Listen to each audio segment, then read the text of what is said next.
LKT Engineering, a daily knowledge track platform for JEE aspirants. My name is Deja and I have secured a score of 290 out of 300 in the first attempt of JEE Mains of 2024. I am the All India Girls Topper and I have a percentile of 99.9991763. तो पहले तो हम physics की बात करते हैं। Physics में मैंने एनसीईआरटी पढ़ी थी और मैंने मेरी नोट्स पे ज्यादा ध्यान दिया था। मेरी नोट्स में हमारे सर ने बहुत ज्यादा एनसीईआरटी से पढ़ाते थे और बहुत सारी चीजें बाहर की पढ़ाते थे, तो वो सब कुछ कवर होकर मेंस के सब क्वेश्चन सॉल्व हो जाते थे। और एनसीईआरटी हम थियोरेटिकल टॉपिक्स के लिए पढ़ते थे, जिन टॉपिक्स में ज्यादा न्यूमेरिकल पार्ट होता है या जिसमें सिर्फ कैलकुलेशन होता है, उन टॉपिक्स में एनसीईआरटी का उतना ज्यादा इंपॉर्टेंस नहीं था जितना थियोरेटिकल पार्ट में था, क्योंकि जो थियोरेटिकल टॉपिक्स होते हैं उसमें से डायरेक्ट क्वेश्चन, असर्शन, रीजन और वैसे क्वेश्चन डायरेक्टली ही मेंस में आ जाते हैं। और फिर मैंने फिजिक्स में प्रीवियस ईयर क्वेश्चंस भी सॉल्व किए थे और उससे हमें आइडिया मिलता है कि कैसे क्वेश्चंस वो लोग पूछ सकते हैं और किस तरह से फ्रेम करके पूछ सकते हैं। और फिर फिजिक्स में HC वर्मा सर की बुक आती है, वो हमें कंसेप्ट बिल्डिंग के लिए बहुत हेल्प करती है। अगर कोई भी कंसेप्ट वीक हो तो उसकी एक्सरसाइज में पहले सिर्फ बहुत इजी क्वेश्चंस होते हैं, तो वो आ जाता है और फिर डिफिकल्टी लेवल बढ़ता जाता है, तो वो बहुत हेल्प करता है अगर तुम्हारा कोई टॉपिक वीक होता है। और एक इरोडो थी, पर वो मेनली एडवांस के लिए है, वो मेंस के लिए मेंस के रिलेवेंट नहीं है उतनी। और फिर फिजिक्स में मैंने दूसरे सारे क्वेश्चंस मेरी मॉड्यूल और उसमें से किए थे। फिर दूसरा सब्जेक्ट केमिस्ट्री, तो केमिस्ट्री में 3 डिफरेंट पार्ट्स होते हैं, इनऑर्गेनिक केमिस्ट्री, ऑर्गेनिक केमिस्ट्री और फिजिकल केमिस्ट्री। तो पहले तो फिजिकल केमिस्ट्री, उसमें भी ज्यादा मैथ्स ही होता है और कैलकुलेशन ही होता है, तो उसमें मैंने जो बुक्स रेफर की थी वो नीरज कुमार और नरेंद्र अवस्थी थी। और फिजिकल केमिस्ट्री में भी हमारे सर ने मैंने ज्यादा अपनी नोट्स पे रिलाई किया था। और फिजिकल केमिस्ट्री में एनसीईआरटी भी थोड़ा इम्पोर्टेंट है, क्योंकि उसमें भी कई सारे पॉइंट्स ऐसे होते हैं जो हमने कहीं पर नहीं पढ़े होते हैं। और प्रीवियस ईयर क्वेश्चंस तो तीनों सब्जेक्ट में सभी में करने होते हैं, क्योंकि उससे हमें आइडिया मिलता है कि कैसे फ्रेम करके कैसे क्वेश्चंस पूछ सकते हैं। और फिर ऑर्गेनिक केमिस्ट्री आता है, तो उसमें मेन ये होता है कि हमें वो याद रखना है कि कौन सा रिएजेंट क्या काम करेगा, कौन सा रिएजेंट ऑक्सीडाइज करेगा, कौन सा रिएजेंट रिड्यूस करेगा और कौन सा रिएजेंट किस तरह के एनवायरनमेंट में कैसे वर्क करता है। तो वो तो तुम्हें बहुत ज्यादा बार तुम्हें ऑर्गेनिक केमिस्ट्री पढ़ते ही रहना है, तो वो तुम्हारे दिमाग में बैठ जाएगा। और उसमें भी ज्यादा क्वेश्चंस जितने सॉल्व करोगे उतना ज्यादा तुम्हें पता चलता रहेगा कि ओके, इस टाइप के क्वेश्चंस में ऐसे सोचना है और ये प्रोडक्ट बनेगा। और ऑर्गेनिक केमिस्ट्री में मैंने जो बुक्स रेफर की थी वो हिमांशु पांडे थी और MS चौहान थी। और तो फिर आते हैं इनऑर्गेनिक केमिस्ट्री पे, तो इनऑर्गेनिक केमिस्ट्री पूरा याद रखने वाला पोर्शन है। उसमें मेन फोकस एनसीईआरटी पे होना चाहिए और जो लैब मैनुअल होते हैं उस पे होना चाहिए। लैब मैनुअल में जो सॉल्ट एनालिसिस वाला पार्ट है उसमें से कभी कभी डायरेक्ट क्वेश्चन आ जाता है और वो शायद हमने कहीं पे एनसीईआरटी में तो नहीं दिया होता है, इसलिए वो वाला पार्ट हमें लैब मैनुअल से करना होता है। और पी ब्लॉक और वो सब एनसीईआरटी से, क्योंकि डायरेक्टली वो लोग असर्शन, रीजन या स्टेटमेंट्स एनसीईआरटी से पूछ लेते हैं।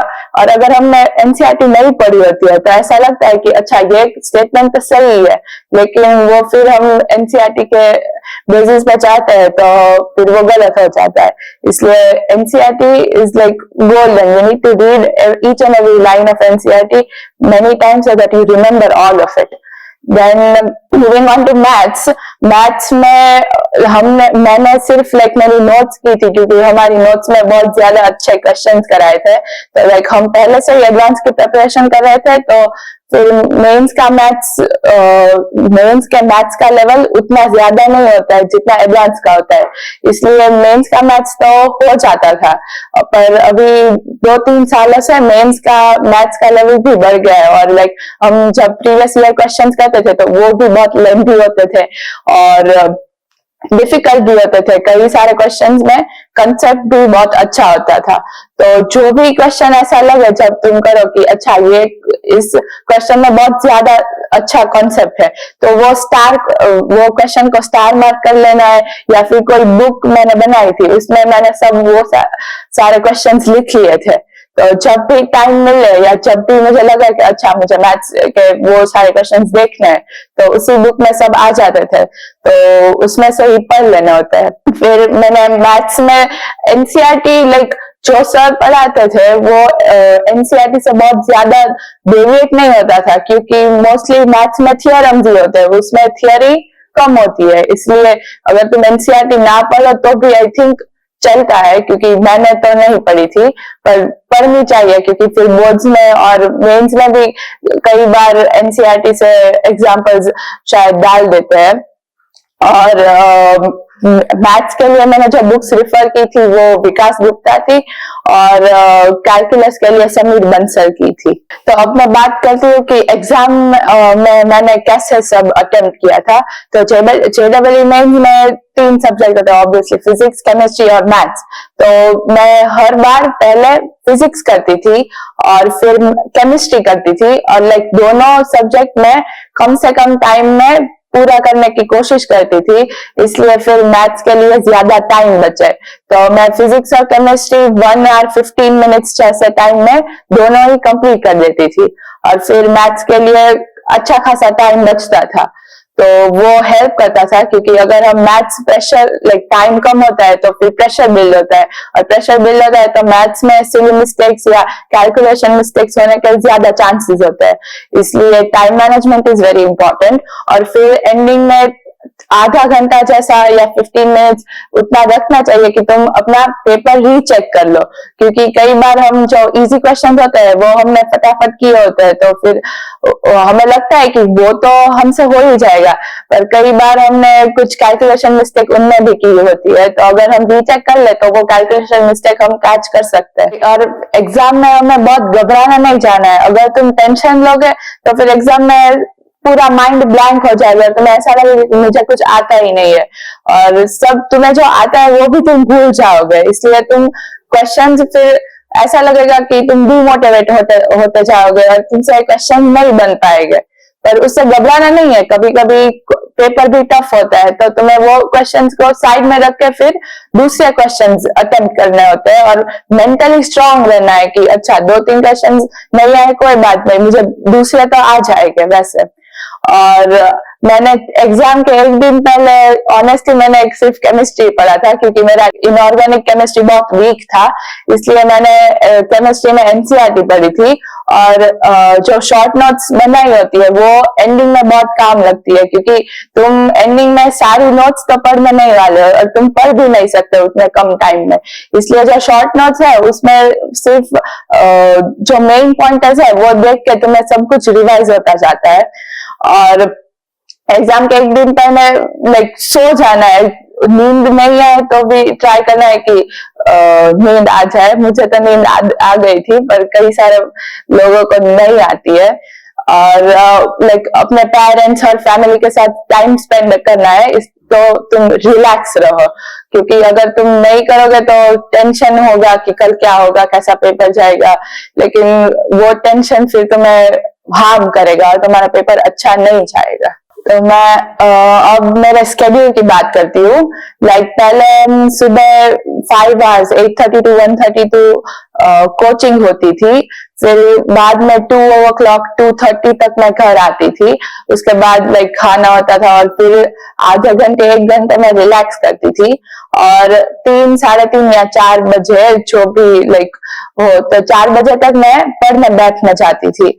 और फिर 4 से 8 तक पढ़ती थी, और बीच में लाइक कभी भी ऐसा हो जाए कि अच्छा मुझे बहुत लाइक पढ़ने का मन नहीं हो रहा है, तो 10-15 मिनट का ब्रेक लेकर फिर मेरी मम्मी या मेरी दादी के साथ बात कर लेती थी। और फिर 8 to 9 रात का खाना होता था, और फिर 9 to 12 फिर से पढ़ती थी। और कभी कभी होमवर्क ज्यादा हो या फिर कुछ रिवाइज करना हो या एग्जाम आ रही हो और कुछ बाकी हो, तो 1 o'clock या 2 o'clock जैसा भी हो जाता था, और फिर सुबह 7:30 को जग जाती थी, और फिर से द सेम थिंग। तो इसलिए हर दिन का ऑलमोस्ट 7 आवर्स जितना हो जाता था पढ़ने का। और फिर एंडिंग में रिवीजन में जब लाइक क्लासेस और सब पूरा हो गया था, तब रिवीजन के भी 11 आवर्स जितने डेली हो जाते थे। और फिर एंडिंग में तो हमें सिर्फ टेस्ट ही लेते थे, लाइक मॉक टेस्ट। तो वो मॉक टेस्ट बहुत हेल्प करते थे, क्योंकि वो हमें मेंटली स्ट्रांग बनाते थे। लाइक स्टार्टिंग में ऐसा लगता था कि इतने सारे टेस्ट बहुत रिगरस हो रहे हैं और लाइक ये नहीं हो रहा है, पर फिर काइंड ऑफ हैबिट बन गई, और हम हर रोज 2 पेपर देते थे। तो वो बहुत हेल्प करता था, क्योंकि पढ़ने एक बार हमने सब कुछ पढ़ लिया होता है, तो फिर ऐसा लगता है कि अच्छा ये तो मुझे आता ही है। लेकिन हम जब क्वेश्चन सॉल्व करते हैं, टाइम बाउंड में हम जब क्वेश्चंस उस टॉपिक के करते हैं, तो पता चलता है कि अच्छा ये तो मेरे से नहीं हुआ। इसलिए फिर हम वो सारे टॉपिक्स फिर से रिवाइज करते थे पेपर के बाद। और एक और इम्पोर्टेंट बात है कि पेपर एनालिसिस की, इस पेपर में मैंने कम मार्क्स लिए, तो क्यों कम मार्क्स आए वो हमें एनालाइज करना चाहिए कि अच्छा इसमें मैंने बहुत ज्यादा सिली मिस्टेक्स कर दी थी, या फिर मेरा इस टॉपिक में कंसेप्ट वीक था, या फिर मुझे टाइम कम लगा था तो स्पीड बढ़ानी है मुझे, वैसा। तो इससे पता चलता है कि हमारी कमी कहाँ पे रह रही है। और जैसा बोला, फिर रिवीजन में जब सब कुछ खत्म हो गया था, तो फिर एंडिंग में तो मैंने सिर्फ केमिस्ट्री किया था, इनऑर्गेनिक केमिस्ट्री, क्योंकि एनसीईआरटी लाइक इज इम्पोर्टेंट, और मुझे बहुत याद नहीं रहता था सब कुछ। तो याद रखने के लिए मैं सब कुछ 2-3 बार पढ़ती थी, और लाइक शॉर्ट नोट्स बनाती थी, क्योंकि उससे भी बहुत सारी चीजें याद हो जाती है। जो स्टूडेंट्स कोचिंग में ना जा सकते हो कोई भी कारण से, लाइक आपके घर के पास कोई कोचिंग सेंटर ना हो, या फिर कोई और कारण हो, तो इसके लिए आप लोग ऑनलाइन भी कई सारे वीडियोस देख सकते हैं। मैंने तो पर्सनली नहीं देखे, पर बहुत सारे लोगों को ऑनलाइन वीडियोस हेल्प करते हैं, क्योंकि उसमें भी कई सारे टीचर्स होते हैं जो तुम्हारा कंसेप्ट स्ट्रॉन्ग कर सकते हैं, लाइक तुम्हारा कंसेप्ट क्लियर कर सकते हैं। और दूसरा चीज आप लोग ये कर सकते हैं कि कोई भी बुक हो, लाइक जैसे फिजिक्स में एच सी वर्मा सर की बुक हो, या फिर एनसीईआरटी पढ़ने से भी बहुत सारे कंसेप्ट क्लियर हो जाते हैं। क्योंकि लाइक अगर तुम एनसीईआरटी ध्यान से पढ़ो और एक एक वर्ड मतलब सेंटेंस को एनालाइज करो, और सब अच्छे से पढ़ने और समझने की कोशिश करो, तो उससे भी बहुत सारी चीजें क्लियर हो जाती है। और मेन तो क्वेश्चन सॉल्विंग ही है, इसलिए तुम कोई भी रेफरेंस बुक जो मैंने बताई, या फिर कोई और रेफरेंस बुक्स जो तुम्हें पता है, वो तुम रेफर करके उसमें से क्वेश्चन सॉल्व कर सकते हैं, और उससे भी तुम्हारी रैंक और मार्क्स बढ़ सकते हैं। और दूसरी चीज ये है कि लाइक अपने आप को शांत रखना और टेंशन फ्री रखना, वो भी एक इम्पोर्टेंट चीज होती है। तो लाइक पढ़ते ही रहेंगे तो फिर तुम्हारा ब्रेन भी एक टाइम पर थक जाएगा।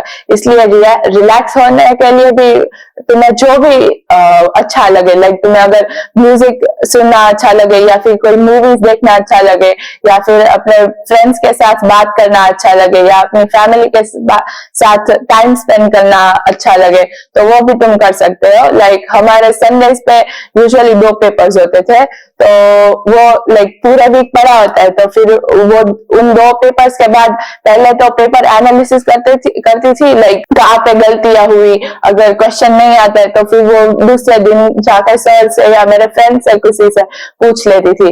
तो फिर संडे को वो करने के बाद फिर मैं मेरी फैमिली के साथ टाइम स्पेंड करती थी, और लाइक म्यूजिक सुन लेती थी।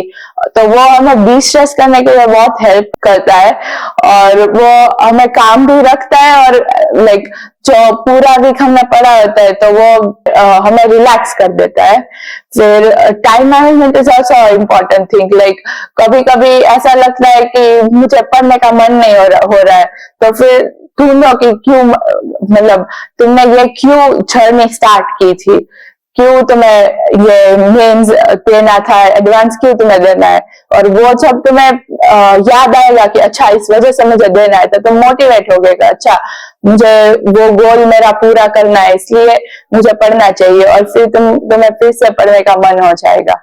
और social media is like, it depends on you. अगर वो तुम्हें हार्म नहीं कर रहा है तो फिर तुम रख सकते हो, पर आई डोंट सजेस्ट दैट, क्योंकि वो एक डिस्ट्रैक्शन हो जाता है, और फिर किसी का मैसेज आता है तो हमें मन नहीं होता, तो भी हमें ऐसा होता है कि अच्छा मुझे रिप्लाई करना चाहिए, उनको भी बुरा लगेगा, वैसा इग्नोर करना कई सारे लोगों को नहीं आता है।